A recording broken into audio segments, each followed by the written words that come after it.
கூட்டணி பேச்சுவார்த்தையின் போது ஒரு பெரிய இழுபறி ஏற்படுது பாத்தீங்கன்னா. எல்லா கட்சிக்கும் நடக்குதுங்க, விசிக மட்டும் நடக்கல. இல்ல விசி காங்கிரஸ்ல வந்து கே.எஸ். அழகிரி வந்து கண்ணீர் விட்டார்ல, அப்ப அது என்னவா சொல்றீங்க? இல்ல நான் காங்கிரஸ்குள்ள போல. நான் என்ன கேக்குறேன், மதிமுக வந்து தனிச்சு செத்தால நான் தனிச்சின்னம் தான் அப்படின்னு துரை வைக்க பேசுனாங்க. ஏன் அவங்கள வந்து நீங்க ஏன் வந்து கூட்டணியை உடைக்கிறாங்க? இப்ப நிக்க கூடாதுன்னு அவர் யாராவது சொன்னாங்க? நான் என்ன கேக்குறேன், மதிமுகவுக்கே நீண்ட காலமோட பேசிட்டு இருக்காருல்ல, அப்புறம் அட்மிட் போட்டாரு, தவறா நடந்திருக்குன்னு சொல்ல வேண்டிய அவசியம் இல்ல. இது ஒரு நான் எப்படி நான் இதுக்கு முன்னாடி எச் ராஜா சொல்லியிருக்காரு. இல்ல அது புரியுது. ஆனா எச் ராஜா சொன்னது வேற. அந்த மாதிரியான ஒரு நெருக்கடியை திருமாவுக்கு ஏற்படுத்துறாங்களா? இல்ல அந்த நெருக்கடி யார் ஏற்படுத்துறாங்கன்னா இந்த தளங்கள்ல இருந்து தான் ஏற்படுத்துறாங்கன்னு நான் நினைக்கிறேன். இல்ல கூட்டணியை உடைக்கிறதுன்றது தானே இங்க முனைப்போட இருக்காங்க. இப்ப விசிகாவுக்கு அக்கறையோட பேசுற எல்லாமே என் திமுக எதிர்ப்பாளரா இருக்காங்க. விசிகாவுக்கு அக்கறையோட பேசுறாங்க. இப்ப நான் அக்கறையோட பேசுறேன்னா, நான் ஒருவேளை அண்ணன் திருமா கையெழுத்து போடாம அவரும் நெகோசியேட்ல ரொம்ப ஸ்ட்ராங்கா இருந்திருந்தாருன்னா அன்னைக்கே மக்கள் நல கூட்டணி வந்திருக்கும். அன்னைக்கு மக்கள் நல கூட்டணி வந்திருக்காது. விசிகா வந்து பாமக அதிமுக எத்தனை சீட் வாங்கினாங்க? ஏங்க நான் பாமக அவங்க 5 எம்எல்ஏ தான் ஜெயிக்கிறாங்க. அதுதாங்க, நீங்க 20ல நின்று 5ல ஜெயிக்கிறாங்கன்றீங்களா? நீங்க வேற எதுக்கோ போறீங்க. இப்ப ஏங்க இதே விசிகா திமுகல 10 சீட்டு வாங்கலையா? 10 சீட்டு வாங்கினாங்க. இப்ப வாங்கலங்க. இன்னைக்கு நம்ம வாங்கினாங்கல்ல, பிரசன்ட் பேசுவோம் சார்.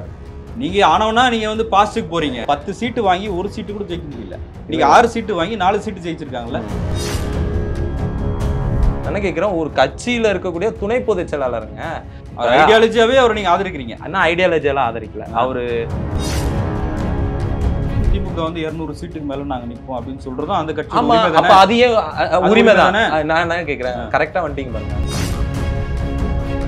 திமுக ஆட்சி அமைச்ச பிறகு மோடி வந்த உடனே என்னென்ன பேசினாங்க எல்லாம். ஆனா இன்னைக்கு பிஜேபி எதிர்த்து 40 தொகுதி ஜெயிச்சிருக்கிற ஒரே மாநிலம் தமிழ்நாடு எதிர்கட்சியா. அதுக்கு காரணம் திமுக. அப்ப பேசப்பட்டது எல்லாமே எல்லாம் என்ன பண்றீங்கன்னா, ப்ரோ பிஜேபியா டிஎம்கே இப்போ ப்ரோ பிஜேபியா எதனா பண்ணிக்கிட்டு இருக்கான்னு கேட்டீங்கன்னா அதுக்கு ஒரு தனி இன்டர்வியூ போகும். நீங்க இதெல்லாம் நீங்க அது உங்களுடைய சந்தேகம். அது சந்தேகம் வந்து திமுக ஆட்சி வரதுக்கு முன்னாடில இருந்தே இருக்கு உங்களுக்கு. எனக்கு இல்ல. அதிமுகவை தோக்கடிக்கும், பிஜேபி கூட்டணியை தோக்கடிக்கணும் நாங்க ஏன் சொல்லணும்? சரி, 24ல ஏன் திமுக ஓட்டு கேட்டீங்க? ஆமா, ஏன் கேட்டீங்க? ஏன் பிஜேபி தோக்கடிக்கணும்? பிஜேபி அதிமுக வலிமையான கட்சி இல்ல. அப்படி கிடையாது. நம்மளுக்கு ஒரு சந்தேகம் இருந்தது, பிஜேபியுடைய அதிமுக வந்து ஒரு மறைமுக. நீங்க ரொம்ப குழப்பறீங்க. நான் குழப்பவே இல்லை. பிஜேபி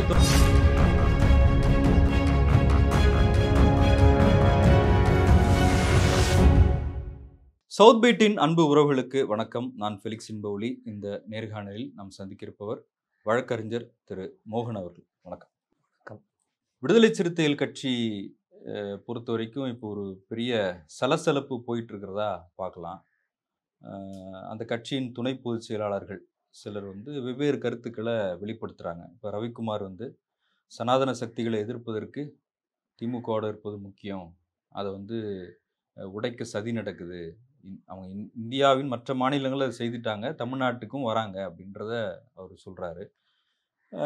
ஆளுர் ஷானவாஸ் கூட 2 நாளைக்கு முன்னாடி பேசும்போது உதயநிதி தன்னுடைய வழிகாட்டியாக திருமாவளவனை சொல்கிறாரு அப்படின்ட்டுலாம் பேசியிருந்தார். இதுக்கிடையில் அந்த கட்சியின் துணை பொதுச் செயலாளர் ஆதவ் அர்ஜுன் அவர் வந்து பேசும்போது, ஏன் ஒரு நடிகரே வந்து துணை முதலமைச்சராக ஆகணும், எங்கள் கட்சி தலைவருக்கு அந்த தகுதி இல்லையா அப்படின்னு கேட்குறாரு. அவர் வந்து ஒரு தொலைக்காட்சி கொடுத்த பேட்டிலையும் ஒரு வார இதழ் கொடுத்த பேட்டிலையும் வந்து கூட்டணி கணக்கு தான் இங்கே எல்லாமே இருக்கு அப்படின்றதெல்லாம் முன்வைக்கிறாரு. இந்த சர்ச்சை எப்படி பார்க்குறீங்க? இந்த சர்ச்சை இப்போ எழுந்தது வந்து ஆதவ் அர்ஜுனை மையமிட்டே போயிட்டு இருக்கு. குறிப்பாக பார்க்கணுன்னா விடுதலை சிறுத்தை கட்சிகள் ஏதோ இன்னைக்கு நேற்று வந்து இந்த மாதிரியான கோரிக்கைகளை வைக்கல. ஆட்சியில் பங்கு என்பது 2016ல் மக்கள் நல கூட்டணி உருவாக்கத்திற்கே வந்து மிக முக்கிய விதை போட்டது விசிகான்னு சொல்றாங்க. அந்த விதைக்கு காரணமா அவங்க சொன்ன காரணம் வந்து ஆட்சியில் பங்கு. முதல்ல மக்கள் நல இயக்கமா இருந்தது, அதுக்கப்புறம் மக்கள் நல மக்கள் நல கூட்டணியா வந்து வந்தாங்க, ஒரு தேர்தலை சந்திச்சாங்க. அது ஏன் மக்கள் நல கூட்டணி என்ன ஆச்சுன்ற கேள்வியை திருமாவளவன் கிட்ட கேட்கும் போது, இல்ல அது வந்து ஒரு தோல்வியில போய் முடிஞ்சிருச்சு, மீண்டும் அது வரலாம், அது அந்த காலகட்டம் வரும் அப்படின்னு வரலான்னும் போதே அவர் கமா தான் போட்டு வச்சிருக்காரு. ஃபுல் ஸ்டாப் வச்சு அது தோத்துருச்சு, இனி அந்த மாடல் வரும்னு சொல்லல. அவர் இப்ப வரும்னு சொல்லல, ஆனா வரலான்னு சொன்னாரு. அது எப்ப வேணாலும் வரலாம். வரலான்னு சொல்லிட்டாலே எப்ப வேணாலும் வரலாம். இல்ல அந்த மக்கள் நல கூட்டணிக்கு போகணும், எல்லாரும் வந்து விசிகா ஒரு எம்எல்ஏ கூட ஜெயிக்க கூடாதுன்னு நினைக்கிறீங்களா? இல்ல அப்படி கிடையாது. விசிக எம்எல்ஏ ஜெயிக்கணும்னு நீங்க நான் நான் என்ன சொல்றேன், சரி மக்கள் 6 நல கூட்டணி வரணும். கடைசி வரைக்கும் 6 எம்எல்ஏ 2 எம்பியோடயே நிக்கணும்னு நீங்க நினைக்கிறீங்களா? ஜீரோல இருக்குன்னு நினைக்கிறீங்களா? இல்ல நான் என்ன கேட்கிறேன், 6 நான் இல்ல 2 நீங்க மக்கள் நல கூட்டணி உதாரணமா சொல்றீங்கல்ல, ம். மக்கள் நல கூட்டணி என்ன ஆச்சு? இப்ப 0வா 1ன்றது பிரச்சனை இல்லைங்க. இந்த ஆர்குமெண்ட் ஏங்க ஒரு கட்சிக்கு அது பிரச்சனைங்க. ம். கட்சி வந்து இன்னைக்கு அங்கீகாரம் வாங்கியிருக்கிறாங்க, தனி சின்னம் வாங்கியிருக்கிறாங்க விசிகா. அதுக்கான போராட்டம் வந்து ஒரு காலகட்டத்துல அவங்க 10 சீட்டு நிற்கும் போது ஒரு 5 சீட்டு வேற சின்னத்தில் நிற்பாங்க, இன்னொரு 5 சரி, சீட்டு நான் வேற என்ன சின்னத்தில் கேட்கிறேன், நிற்பாங்க. ஆனா அதெல்லாம் கடந்து இந்த இடத்துக்கு வந்து கூடுதலா நிக்கிறாங்கல்ல. கூடுதலா ஒரு கேள்வி கேட்கிறேன். ஒருவேளை நீங்க சொல்ற ஆர்குமெண்ட் படியே இவங்க இந்த சண்டை கூட போடாம இருந்திருந்தாங்கன்னா, தனி சின்னத்துல நிக்க முடிஞ்சிருக்குமா? உங்க ஆர்குமெண்ட் படியே வரேன். இவங்க சொல்றதெல்லாம் கேட்டுக்கிட்டே அப்ப போயிருந்தோம்னா, சண்டை போடுறாங்கன்னு தெரியுது. சண்டை போடுறாங்களா? அப்ப இது அடுத்த கட்ட சண்டைன்னு வச்சுக்கங்க. கொஞ்சம் கொஞ்சமா போட்டுட்டு வராங்க. நீங்க அதுதான் இப்ப அங்கீகாரம் வாங்கிட்டீங்களா, இதோட நில்லுங்கன்னு சொல்றது அது என்ன யார் மாதிரியான நிக்க வாதம்? சொன்னது? யார் சொன்னது அத? இல்ல நீங்க தனி சின்னத்துல நீங்க நிக்கலாம் அப்படின்னு யாரும் அனுமதி கொடுக்க வேண்டிய அவசியம் இல்ல. அது யாரும் விசிகா- அனுமதி கொடுக்க வேண்டிய அவசியம் அது இல்ல. விசிகா ஆனா அந்த இழுபறி உரிமை இல்ல. அது நின்னாங்கல்ல. நின்னாங்க.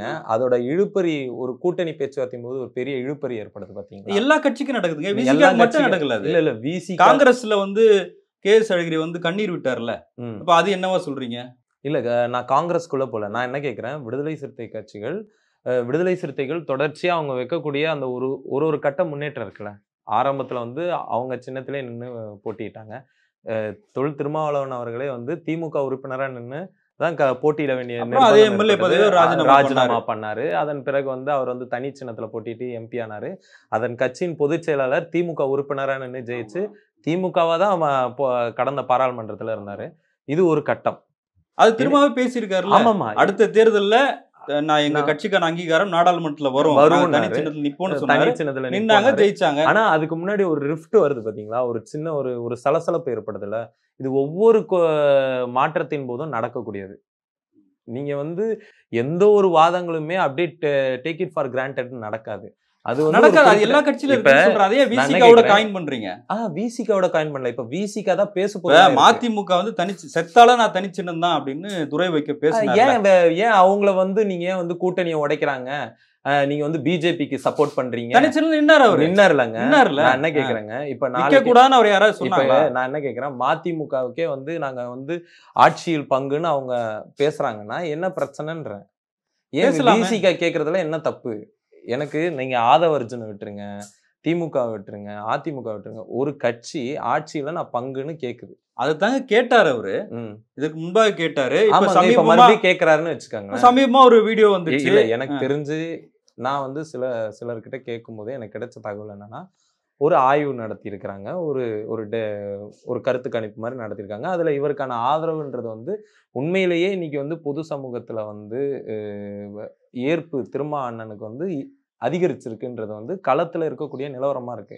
அப்ப நான் ஏன் இன்னும் வந்து இதே நிலையில இருக்கணும்ன்றது கூட அந்த கட்சியின் நிலைப்பாடா இருக்கலாம். இன்னொன்னு கேட்கிறேன்.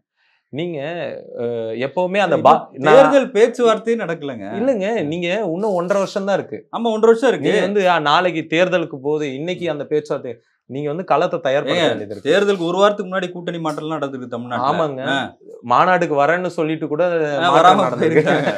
அந்த மாற்றம்லாம் நடந்திருக்கு. அதெல்லாம் தெரியாம இல்ல. ஆனா இன்னும் டைம் இருக்குன்னு சொல்றேன். டைம் இருக்கு. ஆனா இங்க என்னென்ன பிரச்சனை, ஒரு கட்சி அதுவும் வந்து அந்த கட்சி யாரை ரெப்ரசன்ட் பண்ணுதுன்னு இருக்கு, அந்த கட்சி என்ன தத்துவத்தை முன்வைக்குதுன்னு இருக்கு, எந்த தலைவர்களை கோட்பாட்டு தலைவர்கள்லாம் முன்வைக்குதுன்னு இருக்கு.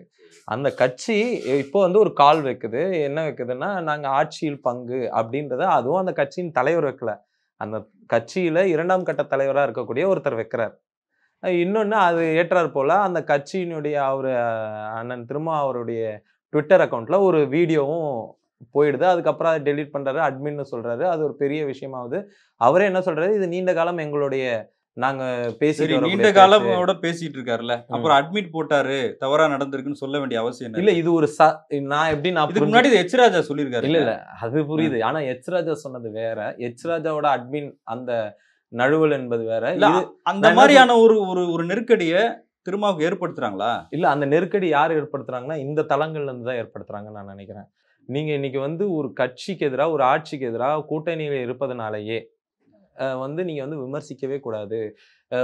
நான் என்ன கேக்குறேன், கூட்டணியில இருந்து எத்தனை போராட்டங்கள் பண்ணிருக்கிறோம், எத்தனை நெருக்கடி கொடுத்துருக்கோம்னு திருமாவளவன் எத்தனையோ மேடையில அதுதான் நான் பேசியிருக்காருங்க. சொல்றேன். எத்தனை ஒவ்வொரு இன்னைக்கும் மது ஒழிப்பு மாநாடுக்கு அவ்வளவு பெரிய சர்ச்சை வருது. ஆமாங்க. முதலமைச்சர் போய் பாக்குறாரு, திமுக இருந்து கலந்துக்கணும்னு சொல்றாரு. அப்புறம் என்ன இதுக்கு மேல என்ன இல்ல, பண்ணுன்றீங்க? ஒவ்வொரு போராட்டத்தின் போதும் ஒவ்வொரு விஷயங்களின் போதும் விசிக எதிர்கொள்ளக்கூடிய விஷயமா என்ன இருக்குன்னா, நன்றி கெட்டவர்கள் கூட்டணி யார் சொல்றாங்க அத? ஏன் வலைதளங்களை போய் வலைதளங்கள் தான் இப்போ அவங்க தான் இன்னைக்கு அதானே கட்சியா இருக்கு. நீங்க என்ன, நான் என்ன சொல்றேங்க, நீங்க வலைதளங்கள்ல யார் வேணாலும் பேசலாம். இல்ல இது சர்வசாதாரணமா எடுத்துட்டு போவீங்க. நீங்க இன்னைக்கு ஒரு வலைதள உலகமா இருக்கு. நீங்க வெறும் கட்சி நான் என்ன கேட்கிறேன், வலைதளத்தை வச்சு நம்ம பேச வலைதளங்களை வச்சு பேசலைங்க. விசிகாவின் துணை பொதுச் செயலாளர் ஆதவ் அர்ஜுன் அத பேசியிருக்காரு. திமுக ரியாக்ட் பண்ணிருக்காங்க. அவர்கிட்ட ஒரு கேள்வி கேட்கப்படுது. என்ன கேள்வி கேட்கப்படுதுன்னா, நீங்க என்ன துணை முதல்வருக்கு இது பண்றீங்களா, ஆசைப்படுறீங்களான்னும் போது அவர் என்ன சொல்றாரு, ஏன் ஆசைப்பட்டா என்ன தப்புன்றாரு. அது ஏன் அந்த கேள்வியை பார்க்காம வெறும் பதில மட்டும் பாக்குறீங்க? இல்ல, கூட்டணியை உடைக்கிறதுன்றது தானே இங்க முனைப்போட இருக்காங்க. இப்ப விசிகாவுக்கு அக்கறையோட பேசுற எல்லாமே என் திமுக எதிர்ப்பாளரா இருக்காங்க.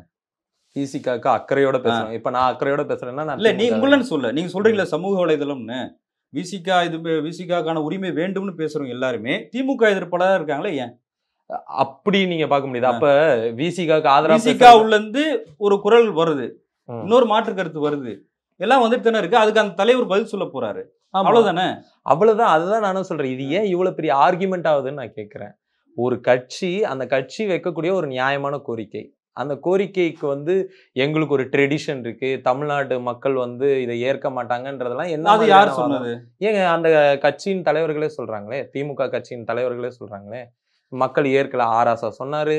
அப்புறம் அவர் பேரு அமைச்சர் பெருமக்கள்லாம் சொல்றாங்களே, இங்க ஒரு ட்ரெடிஷன் இருக்கு, இங்க கூட்டணி அரசை ஒருபோதும் மக்கள் ஏத்துக்கிட்டது கிடையாது அப்படின்னு சொல்றது இருக்குல்ல. ஏன் நீங்க மாத்துங்க, எல்லாமே ட்ரெடிஷன் தானங்க. இல்ல, அந்தந்த கட்டதும் வரும்போது அது நடக்கும். அதுதாங்க, அது ஒரு கோரிக்கை வைக்க கூடாதுன்னு சொல்றதுக்கு இவங்க யாருங்க? நீங்க அந்த கோரிக்கையே வைக்க கூடாது, அதை பத்தி நீங்க பேசவே கூடாது, ஒரு கூட்டணி ஆச்சுன்னு நீங்க கேட்கவே கூடாதுன்னு சொல்றதுக்கு நீங்க யாரு? அப்போ உங்களுக்கு நான் என்ன கேட்கிறேன், இதே அண்ணன் திரும்ப ஒரு விஷயம் சொல்றாரு, பார்கெனிங் பவர். அந்த பவர் தலித் சமூகத்துக்கு இல்லைன்றாரு. Bargaining power. நான் ஆரம்பிக்கும் போது ஒரு சீட்டுன்னு ஆரம்பிக்கிறாங்க. இந்த மாதிரி நீங்க போயிட்டு பாட்டாளி மக்கள் கட்சிக்கிட்டயோ காங்கிரஸ் கிட்ட கூட வச்சுக்கோங்க, ஆரம்பிப்பீங்களா? வேற எந்த கட்சி கிட்ட கூட ஒரு சீட்டுன்னு ஆரம்பிப்பீங்களா? ஒரு சீட்டு வாங்காம கூட ஆதரவு தெரிவிக்கிற கட்சி எல்லாம் இருக்கு. அவங்களெல்லாம் தலித் கட்சி ஆக்கிருவீங்களா? அப்படி கிடையாது. நீங்க ஒரு சீட்டு கூட வாங்காம இருக்கிறவங்க ஒரு சீட்டு கூட வாங்காம ஆதரிக்கிறவங்களுக்கு பல பலன்கள் கிடைக்குது. இன்னொன்னு நான் சொல்றேன், அவங்களுக்கு பலம் இல்ல. நீங்க அதையும் இதையும் ஒப்பிட முடியாது. நான் என்ன கேட்கிறேன், திரும்ப அவருடைய பலத்தை நிரூபிச்சுட்டே இருக்கிறாருங்க. பல நேரங்கள்ல பல சமூக களங்கள்லையும் தேர்தல் களத்திலையும் போராட்ட களங்களையும் சரி, வாக்கு களங்கள், 2 களங்களையும் அவர் தன்னோட பலத்தை தொடர்ச்சியா நிரூபிச்சுட்டு இருக்காரு. உங்க மனசாட்சி தொட்டு சொல்லுங்க, திரும்ப 6 சீட்டுக்கும் 2 சீட்டுக்கு தான் டிசர்வ்டா? டிசர்வ்டு கிடையாது. இருங்க, பட் ஆனா ஒரு அமைப்பு இருக்கு, இருங்க, கூட்டணி. அதுதான் நான் சொல்றேன், டிசர்வ்டு கிடையாது. அப்ப அவங்க இதை விட கூடுதல் அத அந்தந்த கட்சி உணர்வாங்க. அது இல்லன்னு சொல்லிட்டாங்க. அதுதாங்க டிசர்வ்டு இல்லைங்க. டிசர்வ்டு இல்லைன்னு நீங்க ஒத்துக்கிறீங்களா? அவங்க இது சொல்றதுனால, இதை பத்தி இதை ஒரு பேசு பொருளாக்குறதுனால கூட்டணியை உடைக்கிறாங்கன்னா, அப்ப கூட்டணி உடைக்காம இருக்க என்ன பண்ணணும்? அவங்களுக்கு என்ன உரிய பங்கோ அந்த உரிய பங்கை கொடுத்துட்டா எங்க வாய்கள்லாம் அடைக்கப்பட்டுடும். இல்ல, கூட்டணியில அக்கறையோட இருக்கிறவங்க இதெல்லாம் பேசினா பரவாயில்ல. எனக்கு கூட்டணியில அக்கறை இருக்குங்க, எனக்கு பெரிய அக்கறை இருக்கு. எனக்கு திரும்ப அமைச்சர்லாம் ஆக வேண்டாம், எதுவுமே ஆக வேண்டாம், எனக்கு பெரிய அக்கறை இருக்கு. சரிங்களா? திமுக தான் அடுத்த ஆட்சிக்கு வரணும் 2026ல. திமுக ஆமா, நான் அப்படி நினைக்கிறேன். திமுக தான் ஆட்சிக்கு வரணும் நான் நினைக்கிறேன். சிரிக்கிறீங்க. திமுக ஆட்சிக்கு வரணும்னு நான் நினைக்கிறேன். உண்மையை பேசுவீங்கன்னு நினைச்சேன் நானு. இல்ல, உண்மையை தான் சொல்றேன். திமுக ஆட்சி, நான் இது வரைக்கும் நான் அதிமுக போய் ஓட்டு கேட்டது இல்லைங்க. நான் திமுகவுக்கு ஓட்டு கேட்டிருக்கேன். அது திமுக கட்சிக்காரங்களுக்கும் தெரியும், களத்துல இருக்கக்கூடியவங்களுக்கும் தெரியும். நானும் இப்ப சொல்றேன், பிஜேபி தோற்கணும், பிஜேபி தமிழ்நாட்டுல டெபாசிட் இழக்கணும், தாமரை மலரக்கூடாது, இதுதான் என் கருத்தம். தாமரை மலராம இருக்கிறதுக்கு ஒரு கூட்டணி பலம் தான் காரணம். நீங்க ஒரு ஸ்ட்ராட்டஜி இருக்கு. அதுதான் நான் சொல்றேன். அந்த ஸ்ட்ராட்டஜில என்ன பண்ணனா, ஒருத்த மட்டுமே காம்ப்ரமைஸ் பண்ணிட்டு இருக்க முடியாது. எப்படி எனக்கு, அதாவது எனக்குன்னு நான் சொல்றது இப்ப விசிகா இருக்காங்க, அவங்களுக்கு ஒரு பொறுப்புணர்வு இருக்குல்ல, அவங்க ஒரு பொறுப்போட எனக்கு இன்னொன்னு சொல்றேங்க, 2021 தேர்தலுக்கெல்லாம் நீங்களாம் ஊடக களத்துல இருந்தீங்க, நீங்கெல்லாம் நல்ல கவனிச்சிருப்பீங்க. அந்த கூட்டணியில முதல்ல அதுக்கு 6 சீட்டுக்கு அக்செப்ட் பண்ணிட்டு போய் கையெழுத்து போட்டு வந்தது யாருங்க? திருமாவளவன் தான். அப்ப அவரு தானே போட்டாரு. கம்யூனிஸ்ட் கட்சிகள் போய் போடல, சிபிஎம் போய் போடல, சிபிஐ போய் போடல, மதிமுக கூட போடல. எல்லாருமே வந்து ஒரு பெரிய நெருக்கடி கொடுத்தாங்களே திமுகக்கு. நல்லா தெரியும் அது. அப்ப அந்த நெருக்கடிய முதல்ல வந்து இவர் போட்ட பிறகு மத்த எல்லாருமே எனக்கு நல்லா தெரியுங்க. களத்துல நடந்துட்டு இருந்த வாதம். ஒருவேளை அண்ணன் திருமா கையெழுத்து போடாம அவரும் நெகோஷியேட்ல ரொம்ப ஸ்ட்ராங்கா இருந்திருந்தாருன்னா அன்னைக்கே மக்கள் நல கூட்டணி வந்திருக்கும். அன்னைக்கு வந்திருக்காது. மக்கள் நல கூட்டணி வந்திருக்காது. அது ஒரு பெரிய வேற ஒரு தளத்துக்கு கொண்டு போயிருக்கும். அந்த இது ஒண்ணு திமுகக்கு சீட்டுகள் குறைஞ்சிருக்கும். ஒரு கட்டத்துல திமுக அடிபணிந்து தாங்க ஆயிருக்கணும். நீங்க திமுகவோட வெற்றின்றது திமுகவோட வெற்றி கிடையாது. இல்ல இதை நீங்க நம்ம வந்து ஒரு தேர்தல் அப்பவும் பேசுறோம் கூட்டணி உடையம்னு. நான் கூட்டணி உடையன்னு சொல்லலைங்க. இந்த 6 மாத காலத்திலேயே கூட்டணியை பல பேர் பல நேரங்களில் உடைச்சிருக்காங்க. இல்ல நான் என்ன கேக்குறேன், இங்க வந்து ஒரு பிரச்சனை இருக்கு. நான் நீங்க சொல்ற ஒரு பிரச்சனையை எடுத்துக்கிறேன். அவர்களை வந்து திமுக கூட்டணியிலிருந்து பிரிப்பதற்கு சிலர் வந்து சில மாதிரியான விஷயங்கள் செய்கிறார்களா என்றால் செய்கிறார்கள். அது வந்து யார் செய்யறாங்க? மேபி அதிமுக செய்யலாம். ஏங்க நான் என்ன கேட்குறேங்க, அதிமுக இப்போ கூப்பிட்டு 30 சீட்டு தரேன்றாங்கன்னு வச்சுக்கோங்க. ஒரு உதாரணத்துக்கு 30 சீட்டு தரேங்க, உங்களுக்காக உழைக்கிறேங்க. உங்க கட்சி நீங்க பிரச்சாரத்துக்கு வரும்போது உங்க கட்சி கொடியை மட்டும் எடுக்க மாட்டாங்க. ஏதோ தகவல் வந்திருக்குன்னு நினைக்கிறேன் அதிமுக.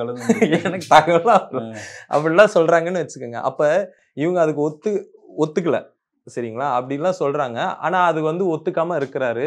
அவர் வந்து இந்த எத்தனை மேடைகள்ல வந்து அவர்கள் பேசியிருக்கிறாரு. ஏங்க இது வந்து வெறுமனே தேர்தல் சீட்டு பிரச்சனை இல்ல, சீட்டு கிடையாதுங்க. இது ஒரு கொள்கை. என்ன பிஜேபி கூப்பிடுறாங்க, அதிமுக கூப்பிடுறாங்க, எனக்கு அந்த ஸ்பேஸ் இருக்கதான் செய்யுது. உண்மையிலேயே சொல்றேங்க, நீங்க வந்து திமுக கூட்டணியிலே கம்யூனிஸ்ட் கட்சிகளும் விசிக மட்டும்தான் ஒரு மிகப்பெரிய கொள்கை ரீதியா அந்த கூட்டணியில் தொடர்றாங்க. மத்த எல்லா கட்சிகளுமே, நான் எல்லாரையுமே சொல்றேன். நீங்க யார வேணாலும் காங்கிரஸ் கூடவா? ஆமா, நீங்க எனக்கு தெரிஞ்சு கம்யூனிஸ்ட் ராகுல் காந்தியை வந்து நீங்க கொள்கைய அவங்க போறதுக்கான வாய்ப்பு இருக்குங்க. நீங்க வந்து என்ன வேணாலும் நடக்கலாம். நீங்க என்னை விட என்ன வேணாலும் நடக்கலாம். அரசியல்ன்றது வேற. அவங்க போவாங்கன்றதும் வேற. ஆனா இங்க வந்து ஒரு பெரிய நீங்க 10 சீட்டு காங்கிரஸ் டிசர்வ்டா? இதுக்கு பதில் சொல்லுங்க. 10 எம்பி சீட்டு வாங்குற அளவுக்கு காங்கிரஸ் இல்ல, அது காங்கிரஸ் தான் சொல்லணும். இப்ப விசிக டிசர்வ்டான்னு கேட்டவொடனே நீங்க டக்குன்னு என்ன சொன்னீங்க? இல்ல, அது கூட்டணி சீட்டு முக்கியம் இல்லன்னு அவரே பேசிருக்காரு. அதை வச்சு சொல்றேன். இப்ப அதிக லாபம் கிடைக்குது காங்கிரஸ்க்கு. அவங்களுக்கு 10 சீட்டு தகுதியா இல்லையான்னு தெரியல. ஆனா அதிக லாபம் கிடைக்குது. அப்ப காங்கிரஸ் தொடர்றதுல ஒரு நியாயம் இருக்கு. ஏங்க அது ஒரு தேசிய கட்சி. இப்ப நாளைக்கு வந்து ராகுல் காந்தி பிரதமர் ஆனாருன்னா தேசிய கட்சி அதெல்லாம் வச்சு பேசுவாங்க. தமிழ்நாட்டுல பல தேசிய கட்சி இருக்குங்க. இவ்வளவுதான் சீட்டு கொடுக்கும் நீங்க முடிவு பண்றீங்களா? நான் முடிவு பண்ண முடியாதுங்க. நீங்க ஆர்குமெண்ட் என்னன்னா புரிஞ்சுக்க என்ன மறுக்கிறீங்கன்னா, இங்க வந்து விசிகாவும் இன்னும் கம்யூனிஸ்ட் கட்சிகளும் ஒரு தியாகம் பண்ணிட்டு அந்த கொள்கைக்காக தங்களுடைய அரசு எல்லாமே பொலிட்டிக்கல் பார்ட்டிங்க. இருங்க நான் முடிச்சிடுறேன். எல்லாமே ஓட்டு கட்சிகள். அப்ப அவங்களுக்கு வந்து அவங்க கட்சியில பணி செய்யக்கூடிய களப்பணியாளர்களுக்கு ஒரு வாய்ப்பு கொடுத்தாதான், ஒரு சட்டமன்ற உறுப்பினராவோ பாராளுமன்ற உறுப்பினராவோ இருந்தா தானங்க அவங்க எந்த மக்களை ரெப்ரசன்ட் பண்றாங்களோ அந்த மக்களுக்கு எதனா செய்ய முடியுங்க. அப்ப அதையே அவங்க காம்ப்ரமைஸ் பண்ணிட்டு அவங்க நிக்கிறாங்க. அந்த கூட்டணியோட தொடர்றாங்க. அப்ப இந்த கூட்டணி தொடரணும், பிஜேபி ஆட்சிக்கு வரக்கூடாதுன்னு நினைக்கிறது யாரு? இவங்களுக்கெல்லாம் பாஸா இருக்கிறது யாரு கூட்டணியில? திமுக. அப்ப அவங்க தானே சாக்ரிஃபைஸ் பண்ணணும். ஏதோ ஒரு சாக்ரிஃபைஸ் பண்ணணும்ல. அதை பண்ணாம கூட்டணியை உடைக்கிறாங்க, கூட்டணி உடைக்க சதி பண்றாங்க, கூட்டணியில தொடராம இருக்க சதி பண்றாங்க. இந்த வாதம்லாம் எப்ப முடியும்னாங்க, நீங்க அவங்களுக்கான பங்கை கொடுத்துட்டீங்கன்னா முடிய போகுதுங்க. ஏங்க 6 சீட்ல நின்னு 4 எம்எல்ஏ ஜெயிச்சிருக்காங்க. ஆமா, இது வளர்ச்சி இல்லையா? 2 பொது தொகுதியில எம்எல்ஏ ஜெயிச்சிருக்காங்க. நான் அதை வளர்ச்சி தானே சொல்றேன். நான் வளர்ச்சி இல்லைன்னு நான் சொல்ல. திமுக விசிக வந்து பாமக அதிமுக எத்தனை சீட் வாங்கினாங்க? ஏங்க நான் பாமக அவங்க 5 எம்எல்ஏ தான் ஜெயிக்கிறாங்க. அதுதாங்க நீங்க 20ல நின்னு 5ல ஜெயிக்கிறாங்கன்றீங்களா? திமுக ஒரு ஆன்டி இன்கம்பன்சி இருந்ததுல 2021ல 10 ஆண்டு ஆட்சி, அதுல ஆன்டி இன்கம்பன்சி இருந்தது. அதனால அவங்க தோக்குறாங்க. அது வேற. நீங்க வந்து 20 நீங்க வேற எதுக்கோ போறீங்க. நான் கேக்குறது என்னன்னா, விசிக வளர்ந்துருக்குன்னு எல்லாருமே ஒத்துக்கிறீங்க. அரசியல்ன்றது ஸ்ட்ராட்டஜி. விசிக வளர்ந்துருக்குன்னு எல்லாருமே ஒத்துக்கிறீங்க. அரசு வக்கீல் எடுத்துப்போம். நீங்க அரசு வக்கீல் எத்தனை பேர் விசிகல இருக்கிறாங்க? ஒவ்வொரு டிஸ்ட்ரிக்ட்லயும், ஹைகோர்ட்லயும், எல்லா இடத்துலயும். சரி, ஆட்சியில பங்கு தர வேண்டாம். அரசு வக்கீல், வாரிய தலைவர்கள் எதுலனா இருக்காங்களா? இல்ல. அப்ப அது அந்த கட்சியோட எல்லா கட்சியிலும் அந்த போராட்டம் நடந்துதான். ஆமாங்க, அந்த போராட்டம் தாங்க இது. அதுதான் இது. அததான் நான் சொல்ல வரேன். இல்ல, நீங்க துணை முதலமைச்சரை குறி வைக்கிறீங்கன்னா அப்ப ஏதோ ஒரு வகையில டிஸ்டர்ப் பண்ண நினைக்கிறீங்க. கேளுங்க, 30 சீட்டுன்னு ஆரம்பிப்பாங்க, 10 சீட்டுக்கு முடிச்சுட்டு வருவாங்க. யாரு சொல்றேன் ஜெனரலா. இப்ப ஏங்க இதே விசிகா திமுக 10 சீட்டு வாங்கலையா? 10 சீட்டு வாங்குனாங்க. வாங்குனாங்கல்ல? இப்ப வாங்கலங்க. இன்னைக்கு நம்ம வாங்குனாங்கல்ல? பிரசன்ட்ட பேசுவோம் சார். நீங்க ஆனவனா நீங்க வந்து பாஸ்டுக்கு போறீங்க. நான் பாஸ்டுக்கும் போறேன், பிரசன்ட்டுக்கும். நானும் அதே பாஸ்ட் நான் சொல்லணும்ல. இல்ல. கலைஞர் இருக்கும்போது இதே விசிகா 10 சீட்டு வாங்குனாங்களா இல்லையா திமுக கூட்டணியில? அப்ப ஏன் ஸ்டாலின் திமுக அது ஏன் நடக்கல? 10 சீட்டு தோல்வி அடைஞ்சாங்கல்ல. அரசியல் ஒரு சரிங்க, ஸ்ட்ராட்டஜி. இன்னைக்கு வந்து இன்னைக்கு 6 ஜெயிக்கிறாங்க. சீட்டு வாங்கி 4 சீட்டு ஜெயிச்சிருக்காங்கல்ல. அதுதாங்க. 10 சீட்டு வாங்கி ஒரு சீட்டு கூட ஜெயிக்க முடியல. இன்னைக்கு 6 சீட்டு வாங்கி 4 சீட்டு ஜெயிச்சிருக்காங்கல்ல. அப்ப அது வளர்ந்திருக்காங்கல்ல. வளர்ந்திருக்காங்க. ஆமா, அரசியல் ஒரு ஸ்ட்ராட்டஜி இருக்குல்ல. ஒரு கட்சி வளரும் போது அந்த கட்சியில இருந்து பலவேறான கோரிக்கைகள் வரும். அத வந்து ஒரு இப்ப இன்னைக்கு இந்த டிஸ்கஷனே என்ன? இந்த ஆதவ அர்ஜுனாவுடைய நோக்கம் வந்து இல்ல விசிகால இருக்கக்கூடிய சிலர் ஏதோ பிஜேபியின் ஸ்லீப்பர்ஸ் எல்லாம் இருந்து கொண்டு அப்படியே ஒரு ஆர்குமெண்ட் வச்சிருக்காங்க. நேத்து ஆமா, சமூக வலைதளம் இல்ல, நேத்து ஆராசாவே அதை சொல்லிட்டாரு. அத வேற மாதிரி சொல்லி இல்ல, ஆராசா அப்படி ஒண்ணும் சொல்லல. அப்படி சொல்லல. ஆனால் இந்த இது வந்து இந்த கருத்து வருத்தம் அளிக்கிறது. ஆனா அதை திரும்பவே ஏத்துக்க மாட்டாருன்னு நினைக்கிறோம். அவர் நடவடிக்கை எடுக்கணும்ன்ற அளவுக்கு ஒரு எக்ஸ்ட்ரீம் போறாரு. நடவடிக்கை எடுக்கணும். இது நான் என்ன ஏன் ஆர்குமெண்ட் என்னன்னா, இது வந்து ஒரு நியாயமான கோரிக்கை தான். இதை வந்து ஒரு அஃபென்சிவா பார்க்க வேண்டாம். இதை வந்து நம்ம டிஸ்கஸ் பண்ணுவோம். ஏன் இப்படி சொல்லி முடிக்கிறதுக்கு 2 நிமிஷம் ஆகுதுங்க திமுகக்கு. ஏன் உடனே எல்லாரும் பதட்டம் அடைகிறாங்க? ஆட்சியில பங்குன்னு ஐயோ கூட்டணியை உடைக்க போறாங்க. ஆட்சியில பங்கு கேட்டா கூட்டணி உடைஞ்சிருமா? அதிகாரத்துல பங்கு கேட்டா கூட்டணி உடைஞ்சிருமா? ஏன் இப்படி கையை முறுக்குறீங்க? முடிச்சிடுறேன். கையை முறுக்க கூடாது. ஒரு ஆட்சியில பங்கு கேட்கிறதோ அதிகாரத்துல பங்கு, இப்ப அந்த கட்சியோட மாவட்ட செயலாளரோ ஏன் பொதுச் செயலாளரோ இல்ல துணை பொதுச் செயலாளர் யாரோ ஒருத்தர் அடுத்த முறை நாங்கள் 20 சீட்டு கொடுத்தாதான் நிப்போன்னு சொன்னா என்னங்க தப்பு? அதுல என்ன? உடனே கூட்டணி உடஞ்சிடனா என்ன? அப்ப நீங்க 20 கிலோ கொடுக்கணும்னு முடிவு பண்ணிட்டீங்க. ஆஹா, இவனுங்க இப்பயே ஆரம்பிச்சு தலைவர் தான். நீ என்ன மிரட்டுறீங்களா? தலைவர் தானே சொல்லணும். ஏங்க அப்படிலாம் கிடையாது. எந்த கட்சி? அந்த கட்சியில இருக்கிற கடைநிலை தொண்டன் கூட சொல்லலாம். அது அவனோட கருத்துங்க. விருப்பத்தை சொல்லலாம். அப்ப விருப்பம் தானே பேசுறாரு. ஏன் பதறீங்க? விருப்பத்தை பேசினா ஏன் பதறீங்க? நான் கேட்கிறேன். ஒரு கட்சியில இருக்கக்கூடிய துணை பொதுச் செயலாளருங்க 6 வருஷம் அந்த கட்சிக்கு வந்து ஏதோ வாய்ஸ் ஆஃப் காமன்னு சொல்லி நீங்க எப்படி வந்து சில கார்பரேட் நிறுவனம்லாம் கூட்டு வந்து அவர் ஒரு நிறுவனம் வச்சு அது ஏதோ ஒரு தேர்தல் களத்துல வாக்கு களத்துல 6 வருஷமா உழைச்சிருக்காராம். ஐடியாலஜியாவே அவர் நீங்க ஆதரிக்கிறீங்க? ஆனா ஐடியாலஜியெல்லாம் ஆதரிக்கல. அவரு துணை பொதுச் செயலாளர் கொடுக்க போது கூட எங்களை மாதிரியான ஆட்கள் கட்சியில உழைச்சவங்க எத்தனையோ பேர் இருக்காங்க. ஏன் திடீர்னு வந்தவங்களுக்கு கொடுக்குறாங்கன்னும் போது அந்த தரப்புல அது அவங்க கட்சி, அவங்க யாருக்கு கொடுக்கணும் கொடுக்க கூடாதுன்றது அவங்களோட விருப்பம். ஆஸ் அ கமெண்டேட்டரா நான் என்ன சொல்லுவேன்னா, இது வந்து ரொம்ப சீக்கிரமா ஒருத்தருக்கு வந்து ஒரு பெரிய பூன் கொடுத்த மாதிரி இருக்கு, பெரிய பொறுப்பு கொடுத்த மாதிரி இருக்கு. இப்ப இங்கேயே இருக்கக்கூடிய தியாகம் பண்ணவங்க நான் தலித்தே கூட இருப்பாங்க. ஸோ அதனால அந்த ரீதியில வச்சோம். ஆனா நான் இன்னைக்கு ஆதவ அர்ஜுன் ஆதரிக்க நான் பேசல. நான் பேசக்கூடியது இப்ப அந்த கருத்துன்றது ஆதரிக்கக்கூடியதா எதிர்க்கக்கூடியதான்ற விசிகாலே நிறைய வந்து இருக்கு. அந்த கருத்துக்கு எதிராக இன்னும் யாரும் பேசல விசிகால். ஆமா, ரவிக்குமார் மட்டும் பேசியிருக்காரு. அவர் கூட வந்து இல்ல ஏதோ வந்துருவோம். நான் என்ன சொல்றேன்னா, நம்ம ஆதவ அர்ஜுனாவை எடுத்து வெளியில வச்சிருவோம். அந்த ஆர்கியூமெண்ட்டை மட்டும் எடுத்துப்போம். அந்த ஆர்குமெண்ட் தான் இப்ப ஆதவ அர்ஜுன் பேசும்போது ஒரு ஒரு ஒரு கூட்டணி டிஸ்டர்ப் பண்றதுக்கான ஒரு விஷயம் இருக்கோன்றதான் ஒரு சந்தேகம் வருது. இது கூட்டணி டிஸ்டர்ப் பண்றதே இல்ல. நான் என்ன சொல்றேன்னா, ஆட்சியில பங்கு கேட்டா ஏன் கூட்டணி டிஸ்டர்பன்ஸா நினைக்கிறீங்க? ஆட்சியில பங்கு இது வரைக்கும் இதுக்கு முன்னாடி கேட்டிருக்காங்க எத்தனையோ மேடைகள்ல. இங்க என்ன பிரச்சனை ஆகுதுன்னா, இங்க கேளுங்க. இப்ப நான் இருக்கிறேன்னு வச்சுக்கோங்க. நான் வந்து ஒரு போராட்டம் பண்றேன். ஆட்சிக்கு கெட்ட பேரை கொண்டு வர போராட்டம் பண்றாங்கன்றாங்க. அப்ப நீங்க எல்லாம் செஞ்சிடுங்க. பிரச்சனையை சரி செஞ்சுட்டா ஏன் ஆட்சி கெட்ட பேர் வரப்போகுது? நீ சரி செய்யல, நான் களத்துல போய் போராடுறேன். போராட்டம் நடக்கலையா? போராட்டம் நடக்குது. நடக்குதுல்ல. என் கூட்டணி கட்சிகளே போராட்டம் நடக்குது. அதெல்லாம் நீங்க எப்படி எதிர்கொள்றீங்கன்னு இருக்கு. ஆட்சியில யார் இருந்தாலும் தவறு நடக்கும்போது போராட்டம் நடக்கதாங்க செய்யும். அதை எப்படி எதிர்கொள்ளுதுங்க இந்த கட்சி? மீண்டும் மீண்டும் நீங்க பேசுறவங்களெல்லாம் வந்து நீ பிஜேபி, நீ ஸ்லீப்பர் செல், நீ வந்து கூட்டணியை கலைக்க பாக்குற. அப்ப கூட்டணியை ஒருங்கிணைக்க நீ என்ன முயற்சி எடுத்த? நீ கூட்டணி இன்னும் பலப்படுத்த நீங்க அவங்கள சந்தோஷப்படுத்தணும்ல. நீங்க அவங்களுக்கு அவங்க உழைப்புக்கான இப்ப உங்ககிட்ட ஒரு தம்பி வேலை செய்யறாருன்னு வச்சுக்கோங்களேன். அவருக்கு நீங்க இன்னொரு தம்பி உங்ககிட்ட ஒருத்தர் வேலை செய்யறாரு, 2 பேர் வேலை செய்யறாங்க. அதுல ஒருத்தர் வந்து பயங்கர திறமசாலி, சூப்பர் எடிட்டர். அவர் வந்து அவரோட சம்பளம் வந்து ஒரு 25,000 வச்சுக்கோங்க. நீங்க அவருக்கு 15,000 தான் கொடுக்குறீங்க. இன்னொருத்தர் வந்து சொல்றாரு உனக்கு 25,000 சம்பளம் கொடுக்கணும், அவர் 15,000 கொடுத்து உன்னை ஏமாத்துறாருன்னா, நீங்க அந்த சொல்றத விழிப்புணர்வு ஏற்படுத்துறவரை போயிட்டு என் நிறுவனத்தை சீர்குலைக்கணும்னு முயற்சி பண்றீங்கன்னா இது யார் நலன் சார்ந்த வாதம் இது? இல்ல இது என்ன, நான் அப்படிலாம் சொல்ல மாட்டேன். நீங்க சொல்ல மாட்டீங்க. ஆனா, திமுக வந்து என்ன பண்ணுதுன்னா நியாயமான கோரிக்கை. சரி, அதான் இப்ப நியாயமான கோரிக்கை திமுகல வந்து இதெல்லாம் கட்சி தான் முடிவு பண்ணும். இது ஏதாவது பிரச்சனைக்குரிய விஷயமா மாறுமான்னு கூட எனக்கு தெரியல. ஆமா. ஒருவேளை விசிகாவுக்கு அதிகமான சீட்டு ஒதுக்கிட்டாங்க, திமுக சிறந்த கட்சின்னு ஒத்துக்குவீங்களா? ஒத்துக்கிட்டா போச்சு. ஏங்க ஒண்ணு இல்லன்னும் போது இல்லன்றோம், குடுக்குறாங்கன்னும் போது ஒத்துக்கிட்டா போச்சு. இதுல என்னங்க இருக்கு? எனக்கு என்ன, நான் என்ன அதிமுகவா பிஜேபியா? ஒரு வகையில பார்க்க போனா திமுக எதனா நல்லது செய்யாதான்றது ஏங்கிக்கிட்டு இருக்கேன். திமுக முருகன் மாநாடு நடத்துச்சு. இதே வந்து அதிமுக நடத்தியிருந்தா கருப்பு கொடி எடுத்துட்டு போய் நின்னு இருப்போம் மாநாடு வாசல்ல. மாநாடு நடத்துனாங்களா, அதெல்லாம் உருப்படியான இதெல்லாம் பேசினா பிஜேபிக்கு சப்போர்ட்டா போயிடும். பிஜேபிக்கு ஆதரவா போயிடும்னா, அப்ப நீங்க என்னதான் பண்ணுவீங்க? நீங்க ஆன்டி பிஜேபியா என்ன பண்ணீங்க? எல்லா பொறுப்பும் என் மேல. ஆன்டி பிஜேபியா நான் இருக்கணும். உங்க கூட்டணிய நான் காப்பாத்தணும். உங்க ஆட்சிக்கு எதிரா வந்து எந்த ஒரு நீங்க தான் விமர்சனம் காப்பாத்தல கூட்டணிய. நான் கிடையாது. தனிநபரா சொல்லல. இவங்க சொல்றாங்களா, ஒரு ஆர்குமென்ட் வைக்கிறாங்களா, அவங்கள சொல்றேன் நானு.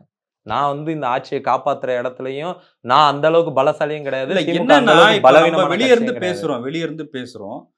விசிகாவுக்கும் திமுகவுக்கும் இருக்கிற ரிலேஷன்ஷிப்னு ஒண்ணு இருக்குல்ல. ம், ம், இப்ப அது வந்து சரியா தான் இருக்கு அப்படின்னு சிலர் சொல்றாங்க. ம். இப்ப வந்து ஸ்டாலின் வந்து என்னுடைய தம்பிங்கிறாரு, அண்ணங்கிறாரு, 2 பேரும் மாறி மாறி பேசிக்கிறாங்க. கேம்பெயின்ல எலெக்ஷன் கேம்பெயின்ல விசிகா கொடி எடுத்து காட்டுறாரு, கம்யூனிஸ்ட் கொடி எடுத்து காட்டுறாரு உதயநிதி ஸ்டாலின். என்னுடைய வழிகாட்டி திருமாவளவன்னு சொல்றாரு. இப்ப அந்த ரிலேஷன்ஷிப்பை கெடுக்கிறதுக்கான ஏதோ ஒரு விஷயத்த அப்படி இல்ல. பண்றாங்க. இதெல்லாம் நம்மளும் தான் வரவேற்கிறோம். இப்ப ஒரு பக்கம் உதயநிதி ஸ்டாலின் என்னுடைய வழிகாட்டி திருமான்றாரு. ஆனா அவரு ஏத்துன கொடிய வந்து கழட்டுறாங்க. இது கேட்டா இது வந்து அதிகாரிகள் பண்ணிட்டாங்கன்னு இல்ல. சரி, அந்த அதிகாரிகள் மேல என்ன நடவடிக்கை எடுக்கிறோம்னு இருக்கு. நீங்க ஒரு இடத்துல வந்து மேல் மட்டத்துல நல்ல ஆதரவு இருக்குங்க. நல்ல ஒரு ஒரு நல்ல இணக்கமான சூழல் இருக்கு. ஆனா ஒரு களங்கள்ல நீங்க நீங்க போய் பார்த்தா தான் தெரியும். சிறுத்தைகள் என்ன மாதிரியான அ சஞ்சலங்களையும், அவமரியாதைகளையும் சந்தித்து வராங்கன்னு நீங்க களத்துல போய் பார்த்தா தான் தெரியும். ஏங்க வந்து இருங்க நான் கேட்கிறேன். அதே இருங்க நான் தொகுதியில இருக்கிற முடிச்சுறேன். எம்எல்ஏ நான் ஷானவாஸ் ஒரு கொடி முடிச்சுறேன். எடுத்து போராட்டம் ஏங்க நடத்திருக்காருங்க. அதுதான் சார், முடிச்சுறேன் சார். இப்ப ஷானவாஸ் போராட்டம் நடத்தினார்ல, எஸ்.எஸ். பாலாஜி மதுரையில பண்றாரு. போராட்டம் நான் பண்ணாரு. என்ன கேட்கிறேன், ஏன் வந்து ஆதவ அர்ஜுன் பேச்சு விடுதலை சிறுத்தைகளால் அந்த அளவுக்கு ஏன் வந்து வரவேற்புக்குள்ளாயிருக்கு? இது இது ஏன்? அப்ப ஏதோ ஒரு அதிருப்தி இருக்கு. அந்த அதிருப்திய ஆதவ அர்ஜுன் பயன்படுத்திக்கிறாரு. இல்ல இத விடுதலை சிறுத்தைகள் வரவேற்கிறாங்கன்றத தாண்டி தமிழ் தேசிய களத்துல இயங்குறவங்க இல்ல இன்னும் அவங்க கூட நோக்கம் வேற. சிலர் இல்ல, அதான் அவங்க கேக்குறேன். நோக்கம் வேற. இப்ப அதுக்கு வலு சேர்க்கிற மாதிரி இந்த பேச்சு இருக்கே. இல்ல நான் என்ன சொல்றேன், அவங்க நீங்க எல்லாம் அதுக்கான கொண்டாடுறாங்க. காரணம் அவங்க எல்லாம் கொண்டாடுறாங்கனாவே இல்ல அப்ப யோசிக்கணும்ல. இல்ல அவங்க கொண்டாடுறாங்கன்றதுனாலயே இந்த கருத்து தவறுன்னு கிடையாது. நான் என்ன கேட்கிறேன், இது வந்து ஒரு சரியான கருத்தை தான் அவர் முன் வச்சிருக்கிறாருன்றேன். நான் இப்பயும் நான் பேசிட்டு இருக்கிறது, நான் சீமான் இத வச்சு ஒரு ஒரு குறுக்கு சால் ஓட்டுறதோ, பிஜேபி ஒரு குறுக்கு சால் ஓட்டுறதோ, அதிமுக ஒரு குறுக்கு சால் ஓட்டுறதுக்கோ நான் ஆதரிக்க நான் வரல. நான் என்ன கேட்கிறேன்னா, நீங்க உங்க கூட்டணிக்கு ஒரு பாஸா இருக்கிறீங்கன்னா, உங்களுக்கு தானே இந்த பொறுப்பு இருக்கு. பாஸ்ங்கிறதே ஒரு சரி, ஓகே. இந்த தவறான ஒரு கூட்டணிக்கு ஒரு வார்த்தை தான். தலைமையா இருக்கிறீங்க. தலைமை. தலைவரா இருக்கிறீங்கன்னா, அண்ணன் திருமாவை காட்டிலும் உங்களுக்கு தான் இந்த கூட்டணிய வந்து இன்னும் வந்து ஒரு ஒரு ஒரு நல்ல ஒரு இணக்கமா வச்சுக்க வேண்டிய இணக்கமா தானே பொறுப்பு. இருக்காங்க. இணக்கமா இருக்கிறாங்கன்னா, எப்படி எத்தனை காலத்துக்கு இருப்பாங்க? இப்ப மது ஒழிப்பு மாநாடு குறித்து அவ்வளவு சர்ச்சைகள் பேசினாங்க. அது ஒரு அதிமுக வருமா வராதா அப்படின்லாம் பேசப்பட்டது. முதலமைச்சர் வெளிநாட்டுல இருந்து வந்தவொடனே போய் சந்திச்சாங்க. மாநாடுல கலந்துருன்னு சொல்ல சொல்லிட்டாங்க. வேண்டிய தேவை ஏற்பட்டது. இது வந்து உங்களுக்கு எதிரானது இல்ல. ஆட்சிக்கு நெருக்கடி தரணும்னு கிடையாது.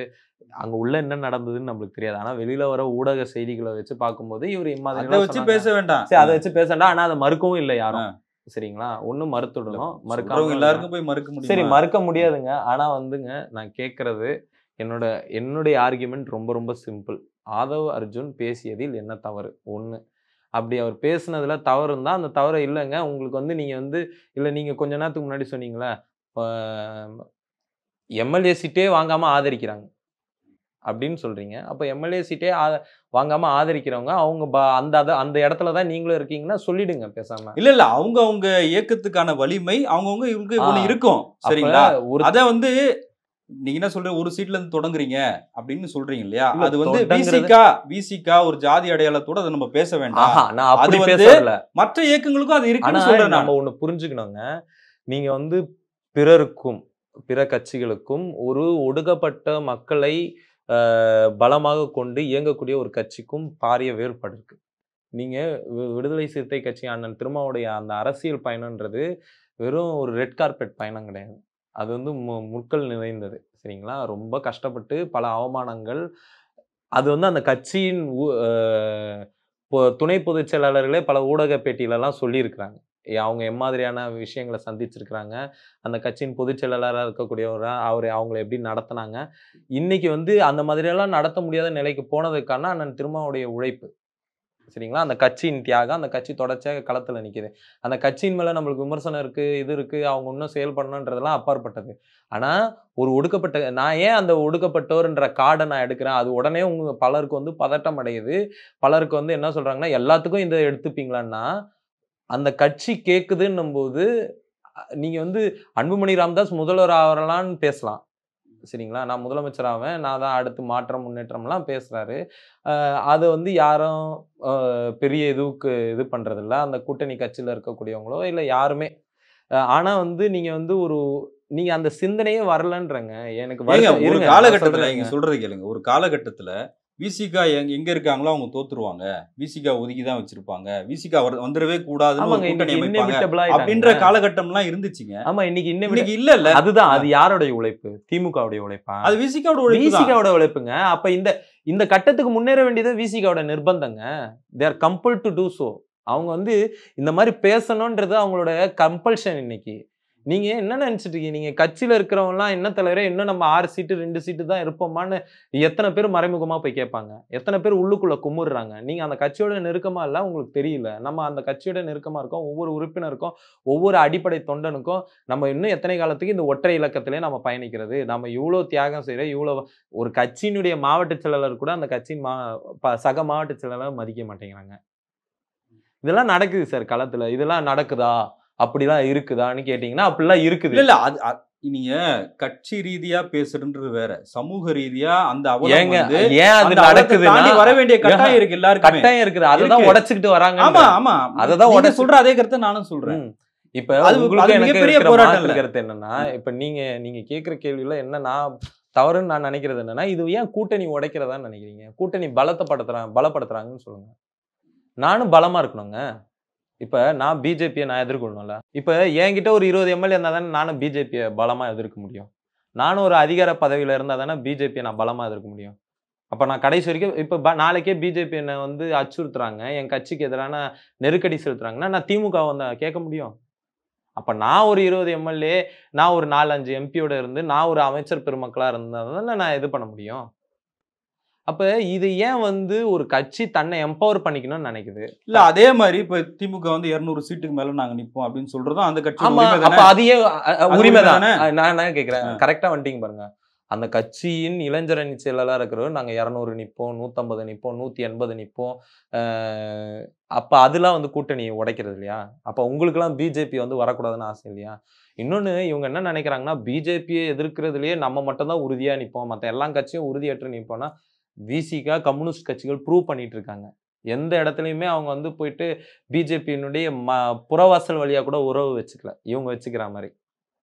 கூட்டிட்டு வந்து ராஜ்நாத் சிங்க கூட்டிட்டு வந்து அவங்க விசிகாக்கோ, கம்யூனிஸ்ட் ராஜ்நாத் கட்சிக்கோ சிங் எந்த ஒரு அமைச்சரா இருக்காரு. ஏங்க கூட்டு இது வந்தாங்க. என்ன மனசாட்சிய தொட்டு சொல்லுங்க. ஒரு ஊடகவியலாளரா கூட வேணாம். ஒரு அரசியல் பார்வையாளரா இருந்து சொல்லுங்க. அந்த நிகழ்வுக்கு ராஜ்நாத் சிங்கை கூட்டு வர வேண்டிய அரசு ரீதியான கட்டாயம் எதனா இருக்கா? கட்டாயம் இல்லங்க. அது அவங்க விருப்பம். அதுதாங்க. ஏன் விருப்பம் எங்கேருந்துங்க வரும்? இல்ல அகில இந்திய அளவுல ஒரு அங்கீகாரம் வேணும்னு ஒரு கட்சி எது? நினைக்கிறதுல என்ன இருக்கு? ஒரு கலைஞருக்கு வந்து பிஜேபி வந்து அங்கீகாரம் தரணுமா? குடியரசுத் தலைவர் கூட்டு வந்தாங்க. ஏங்க அது வந்து துணை குடியரசுத் தலைவர் இருங்க நான் கூட்டு வந்தாங்க. முடிச்சுறேன். புரியுது. கலைஞர் சிலைக்கு. சட்டசபையில படம் அப்ப இந்த திறக்கிறீங்க. இதுல அமைச்சர் கூட்டு வந்திருக்காங்க. சட்டசபையில படம் திறக்கிறீங்க. அதுக்கு வந்து ஒரு சட்டசபைன்றது வந்து ஒரு நிர்வாக ரீதியான விஷயம் சார்ந்தது. சோ அதுக்கு வந்து நீங்க ஜனாதிபதிய கூட்டு வரீங்க. ராம்நாத் கோவிந்த் வந்தா திறக்கலாம்ல பரவாயில்ல. ஆமாங்க. நீங்க வந்து அவரு ஒரு ஜனாதிபதிங்க. தெரிஞ்சோ தெரியாமலா அவர் அரசியல் கட்சியில எந்த ஒரு சார்பு இல்லாதவன்னு சொல்லுவாங்க. ஆனா இருக்குதா இல்லையான்றது அது வேற. வெங்கைய நாயுடு வந்தாரு. வெங்கைய நாயுடு வந்தாரு. அவர் துணை அது ஜனாதிபதி. அதுதாங்க நான் என்ன சொல்றேன். ஒரு அரசு நிகழ்ச்சியில நீங்க பிரதமரையும் இவரையும் கூப்பிடுறது ஓகே. நீங்க அந்த மேடைகளும், அந்த அ அந்த சமாதியிலயோ, அவர் நினைவிடத்திலயோ திமுக நடந்துகிட்ட இல்ல விதமும் ராஜ்நாத் சிங் அவரை முதலமைச்சரே பேசினாருங்க. அவரை விருப்பப்பட்டு நான் அந்த இடத்துக்கு போகணும் அப்படின்னு சொன்னாரு. நாங்களா அந்த பிளானே கிடையாது. சரி பிளான் சரி நாங்க போகணுன்றாங்க. நான் இப்பயும் ஏன் அங்க போனாங்கன்னு நான் கேட்க வரல. இந்த நிகழ்ச்சி ஏன் திமுக ஆட்சி அமைச்ச ஏங்க, பிறகு நான் மோடி கேக்குறேங்க. வந்த உடனே என்னென்ன பேசினாங்க? என்ன பேசுனாங்க? அவ்வளவுதான் பிஜேபி கூட போயிட்டாங்க அப்- எல்லாம் ஆனா இன்னைக்கு பிஜேபி எதிர்த்து 40 தொகுதி ஜெயிச்சிருக்கிற ஒரே மாநிலம் தமிழ்நாடு ஆமாங்க. எதிர்க்கட்சியா. அதுக்கு காரணம் திமுக அப்ப மட்டும் நினைக்கிறீங்களா? பேசப்பட்டது எல்லாமே இல்ல, ஏதோ நீங்க எல்லாம் என்ன பண்றீங்கன்னா திமுக தான் இங்க வந்து ஆன்டி பிஜேபி மைண்ட் செட்டையே உருவாக்குச்சு. மக்களை வந்து அந்த மக்களோட மனநிலையை வந்து கல்டிவேட் பண்ணதுல ஆன்டி பிஜேபி மைண்ட் திமுக ஒரு செட் பெரிய கட்சின்னு ஒத்துக்கிறீங்களா? வலிமையான கட்சின்னு ஒத்துக்கிறீங்களா? 100% ஒத்துக்கிறேன். அப்ப அப்ப கிரெடிட் அவங்க தான் எடுத்துக்குவாங்க. அப்படி கிடையாது. நீங்க என்னன்னா இந்த புறவயத்தை உருவாக்குனது வந்து சிறு சிறு இயக்கங்களும் சிறு சிறு அமைப்புகளும் அது சரி, பல- அது எல்லாருடைய பங்கு இருக்கு. பலரோட தியாகம். இருங்க நான் மொத்தமா முடிச்சிடுறேன் சார். மக்களுடைய பங்கு இருங்க, இருக்கு அதுல. முடிச்சிடுறேன். நீங்க ப்ரோ பிஜேபியா டிஎம்கே இப்போ ப்ரோ பிஜேபியா எதனா பண்ணிக்கிட்டு இருக்கான்னு கேட்டீங்கன்னா அதுக்கு ஒரு தனி இன்டர்வியூ போகும். சரிங்களா? அது ஒரு பெரிய டாபிக்னு வச்சுக்கோங்களேன். நீங்க திமுக காரங்க மேலே என்னென்ன யூஏபிஏ வழக்கெல்லாம் போட்டுட்டு இருக்காங்க. சோடு மன்சூர்னு ஒருத்தர் பாலஸ்தீனத்துக்கு ஆதரவா அவர் பையன் பேசுறாரு. சோடு மன்சூர்ன்ற ஒரு திமுக காரரு, திமுக அனுதாபி, அண்ணாக்காக வந்து அண்ணாதுரைன்றவருக்கு அவங்க தலைவருக்காக ஒரு பெரிய தொகுப்புலாம் போட்டாரு. சரிங்களா? அந்த அளவுக்கு ஒரு திமுக சார்புடைய அவர் இஸ்லாமியர்ன்ற காரணத்துக்காகவே அவர் மேல யூஏபிஏ போட்டாங்க. இந்த டிஎம்கே கவர்மெண்ட்ல இருக்கக்கூடிய போலீஸ் இன்னைய வரைக்கும் அவங்க நினைச்சாங்கன்னா சரி போலீஸ் போட்டதை தடுக்க முடியாது. ஆனா இதுக்கு அடுத்த நடவடிக்கைகளை இவங்க குறைச்சிக்கிட்டு இருந்திருக்கலாம். ஒரு அரசு நினைச்சா பண்ணலாம். இன்னைக்கு அந்த வழக்கு வந்து என்ஐஏ கிட்ட வரைக்கும் போகுது. நான் அதுக்குள்ள போலாம். இப்ப இந்த மாதிரியான விஷயங்கள்லாம் இருக்குல்ல, ஒரு கட்சியா இருந்து பண்ணக்கூடியது. உங்களுக்கு உண்மையிலேயே நீங்க ஆன்டி பிஜேபியா இருந்தீங்கன்னா இதெல்லாம் நீங்க பண்ண மாட்டீங்க. நீங்க இதெல்லாம் இல்ல, செய்ய நீங்க மாட்டீங்க. அது உங்களுடைய சந்தேகம். அது இந்த சந்தேகம் இல்ல. சந்தேகம் வந்து இது என்ன திமுக ஆட்சிக்கு சந்தேகம் வரதுக்கு இருக்கீங்க? முன்னாடில இருந்தே இருக்கு உங்களுக்கு. ஆஹா எனக்கு இல்ல. முன்னாடில இருந்துலாம் இல்ல. அப்ப ஏன் நாங்க 21ல போய் ஓட்டு கேட்கணும் திமுகக்கு? அதிமுகவை தோக்கடிக்கும் பிஜேபி கூட்டணியை தோக்கடிக்கணும்னு நாங்க ஏன் சொல்லணும்? சரி 24ல ஏன் திமுக ஓட்டு கேட்டீங்க? ஆமா ஏன் ஏன் கேட்டீங்க? ஏன் பிஜேபி தோக்கடிக்கணும்? ம். பிஜேபி ஏங்க அதிமுக வலிமையான கட்சி இல்ல இல்ல? அப்படி கிடையாது. நம்மளுக்கு ஒரு சந்தேகம் இருந்தது. பிஜேபியுடைய அதிமுக வந்து ஒரு மறைமுக அப்ப கூட்டணி நீங்க ரொம்ப இருக்குது. குழப்புறீங்க. நான் குழப்பவே இல்ல. தெளிவா பிஜேபியை தோக்கடிக்கிறதுக்காக திமுக கூட்டணி ஆதரிக்கிறீங்க. அப்ப திமுக கூட்டணி வலிமையா இருக்குன்னு நீங்க நினைக்கணும். அதுதான் வலிமையா இருக்கணும்னா அந்த கட்சியில இருக்கிற எல்லாருமே வலிமையா இருக்கணும். திமுக மட்டும் வலிமையா இருக்கக்கூடாது. ஓகே, நன்றி. நன்றி.